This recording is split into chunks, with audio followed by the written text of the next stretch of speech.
ainsi que vous l'aviez appris à travers les médias. Je vous annonce la mort de l'un de nos brillants collègues, le collègue Tumba Pana Mpakole John, décès survenu à Kinshasa aux premières heures de ce mercredi 12 avril 2023. Les défunts étaient l'élus de la circonscription électorale de la ville de Kananga, dans la province du Kasaï central. Le programme de ces funérailles vous sera communiqué ultérieurement. Au nom de l'Assemblée nationale, à celui de son bureau et au mien propre, je présente mes sincères condoléances et exprime la compassion de l'Assemblée nationale à sa famille biologique et à toute la population de la ville de Kananga, circonscription où il a été élu. Vous le savez bien, chers collègues, les collègues a été un député simple, affable et respectueux.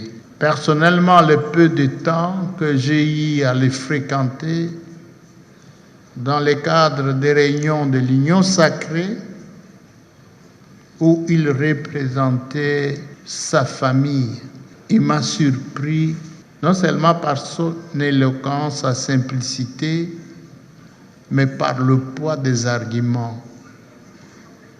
J'ai été agréablement surpris. Les perdre de la manière dont il est arraché à notre affection, je dirais que la nature a été méchante contre nous. En sa mémoire, j'ai pris l'auguste assemblée de s'élever pour observer quelques instants de recueillement.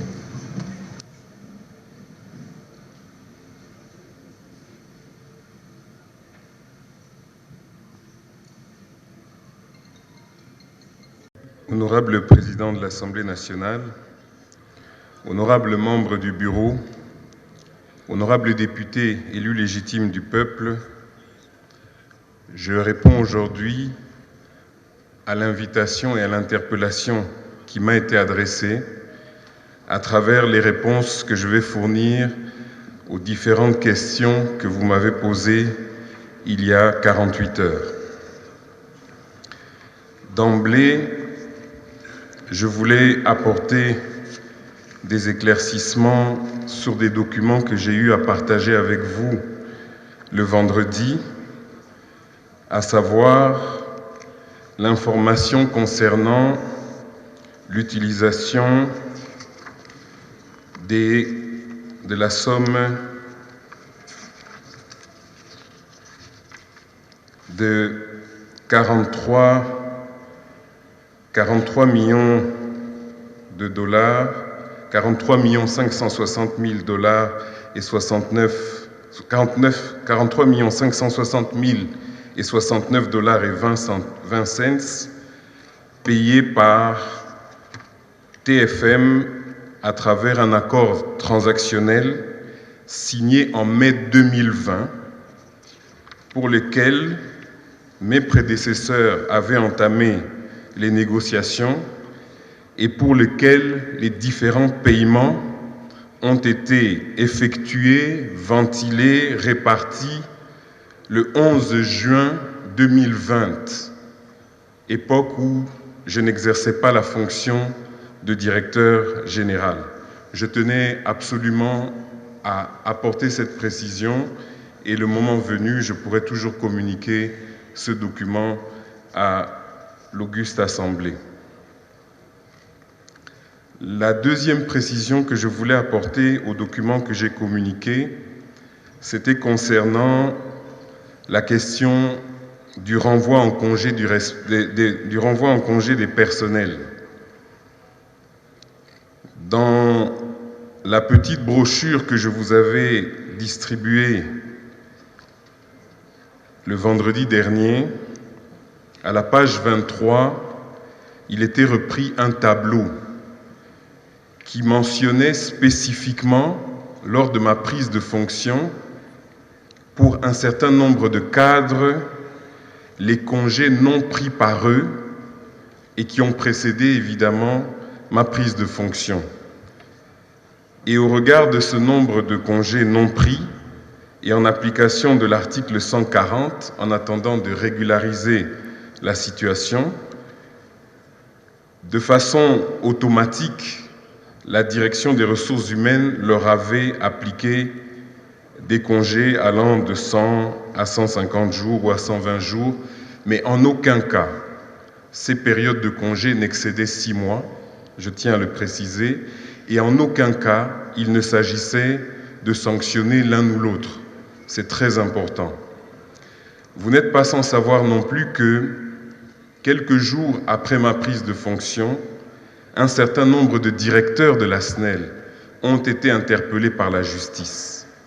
Le directeur des transports, le directeur des finances, le directeur de l'équipement, les responsables de la task force, et ne sachant pas quel allait être le sort ou les décisions qui allaient leur être réservées, j'ai procédé à la désignation de nouveaux directeurs. Donc, en aucun cas, ces directeurs ici qui ont été notifiés du congé ne l'ont été dans un but inavoué de les remplacer. Parce qu'il m'appartenait de pouvoir remplacer et de mettre en place une nouvelle équipe. Je ne les ai pas remplacés. Les directeurs qui sont mentionnés ici sont en train petit à petit de reprendre le service et de retrouver les fonctions qui étaient les leurs, en dehors de ceux qui étaient éventuellement dans le cabinet de mon prédécesseur. Et étant donné que j'ai réduit le cabinet, je ne savais pas les reprendre en attendant la mise en place qui va se faire bientôt. La dernière précision que je voulais apporter, elle concerne deux contrats ou deux projets. Il s'agit notamment du projet d'électrification du camp Luka et il s'agit aussi du projet d'électrification de King et ses environs au départ du poste 220 kV de Pukangalonzo.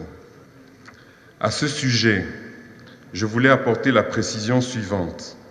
Ces projets-là ont été présentés par mes prédécesseurs le 23 et 24 juin 2022, comme l'atteste le PV du conseil d'administration.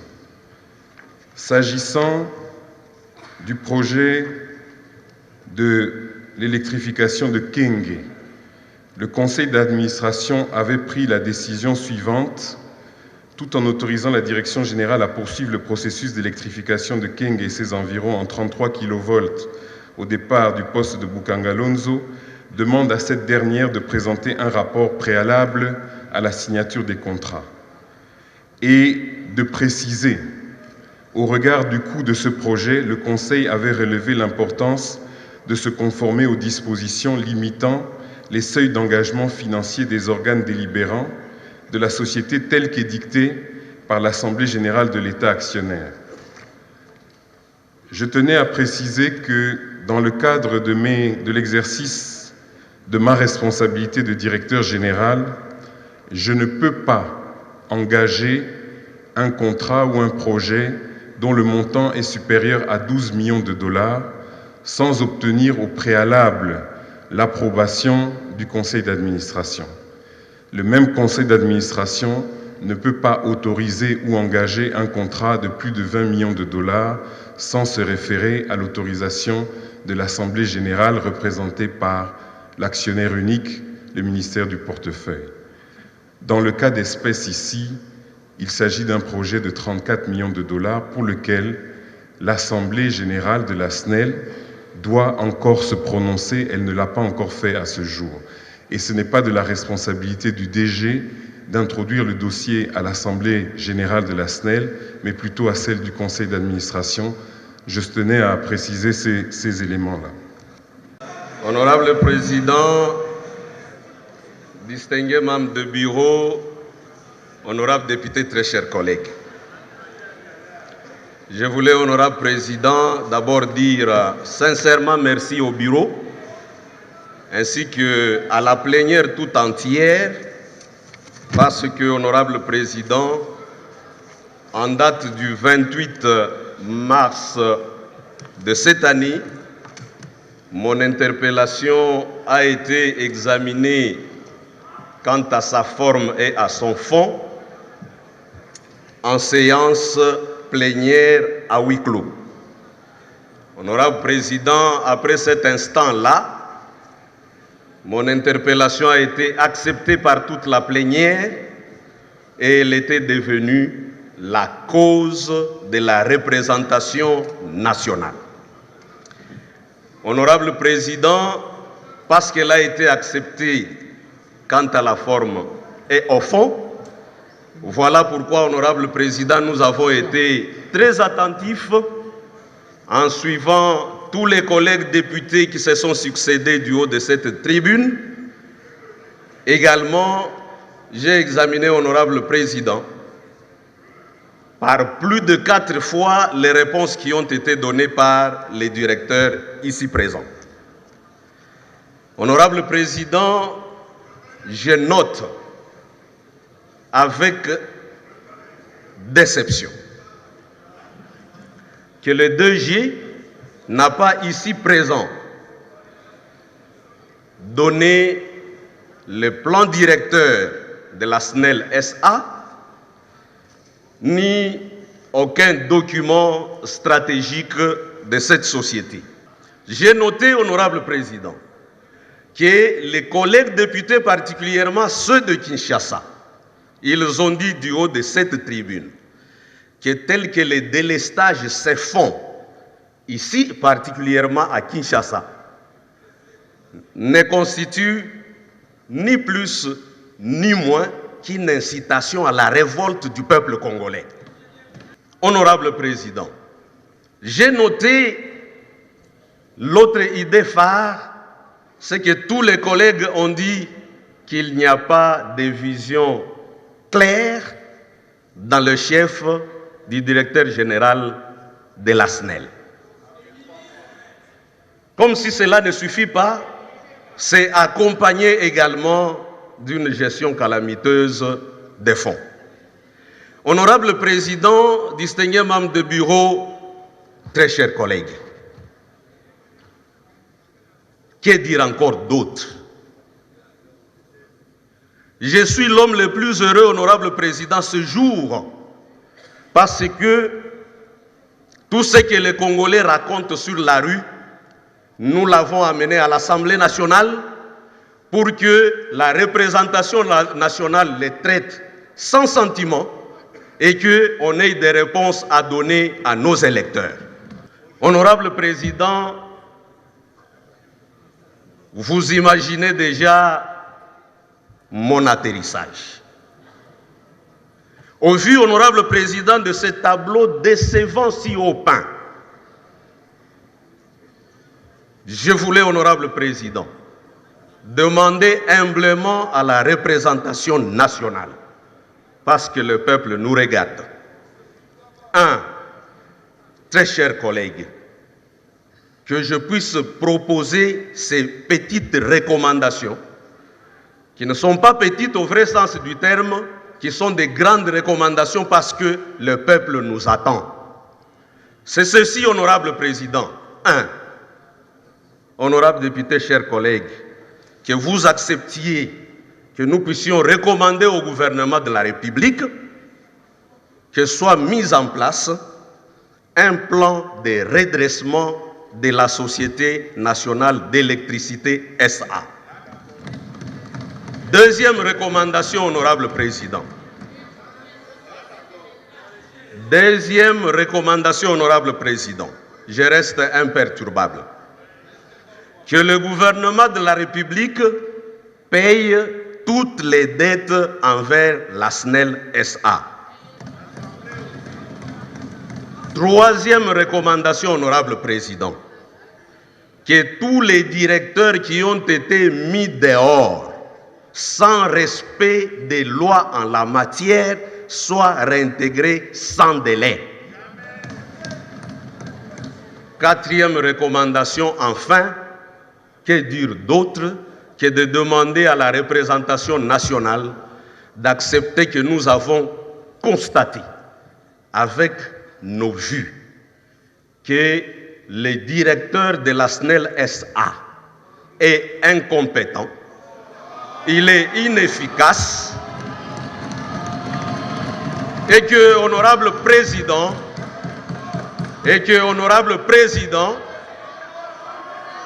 c'est la dernière recommandation d'ailleurs, et que, honorable président, qu'il soit révoqué dans 48 heures de ses fonctions.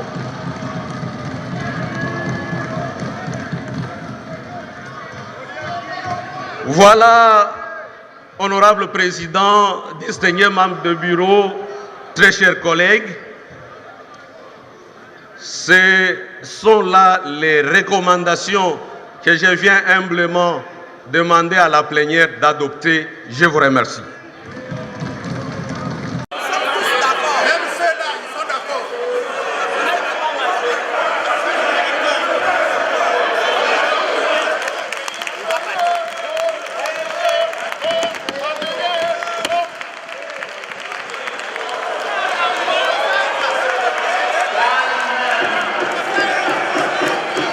Je crois qu'aujourd'hui, je suis l'homme le plus heureux parce que mon initiative parlementaire a été acceptée par l'Assemblée plénière dans une séance à huis clos. Et dès cet instant-là, c'était devenu une initiative de la représentation nationale. Nous avons soulevé ici, dans notre interpellation adressée au directeur général de la SNEL, les questions importantes que soulève le peuple congolais dans la cité. Et donc nous nous sommes dit qu'il fallait que nous appelions celui qui gère l'électricité dans notre pays pour qu'il vienne rencontrer les préoccupations du peuple ici devant la représentation nationale. Et quand nous avons fait la synthèse de notre texte, vous étiez peut-être en ce moment-là, vous n'étiez pas encore là parce que c'était à huis clos, mais lorsque j'ai présenté l'économie de mon texte, vous avez trouvé que j'ai ramassé toutes les préoccupations du peuple congolais que je présentais et il revenait au directeur général de la SNEL SA de rencontrer ses préoccupations. Ce n'étaient pas mes préoccupations, mais c'était les questions du peuple congolais adressées à celui qui gère la SNEL. Et au jour d'aujourd'hui, vous avez vu, c'est ça même la beauté de la démocratie. Nous avons fait les débats. Il faut noter que c'est une première parce que je crois, à mon avis, sans crainte d'être contredit, que depuis que les législatures existent, il n'y a jamais eu une interpellation qui ait fait objet de 4 plénières successives. Nous avons commencé avec mon interpellation le mercredi de la semaine passée. Nous l'avons poursuivi le vendredi. Nous y sommes revenus le lundi. Et aujourd'hui, nous avons fini. Ça devait terminer avec les réponses de monsieur le directeur, puis la conclusion de l'interpellateur que je suis. C'est ce que nous venons de faire. Et j'ai ramassé, vous-même vous avez vu, de 78 intervenants. J'ai noté toutes les interventions des collègues. Et il s'est dégagé que dans l'ensemble, il y avait insatisfaction dans la desserte en électricité, non seulement dans la ville-province de Kinshasa, qui est la capitale de notre pays, mais également sur l'ensemble de la République. Voilà ce qui a animé les honorables députés à ce qu'on puisse suivre la voix du peuple, celle de faire partir le directeur général de la SNEL parce qu'il a prouvé l'incompétence avérée. Bien, je crois que vous avez vu, ici à l'Assemblée nationale, si vous dites nous invitons le ministre, il va venir vous dire moi je réponds aux questions politiques, parce que moi je suis politique. Il faut pour telle question appeler les techniciens. Et donc moi je fais le choix d'appeler les techniciens en matière d'électricité. Il est venu répondre, vous avez été avec nous. Et donc je présume que même vous avez trouvé une satisfaction aux réponses qui ont été réservées à tous les questionnements des honorables députés nationaux.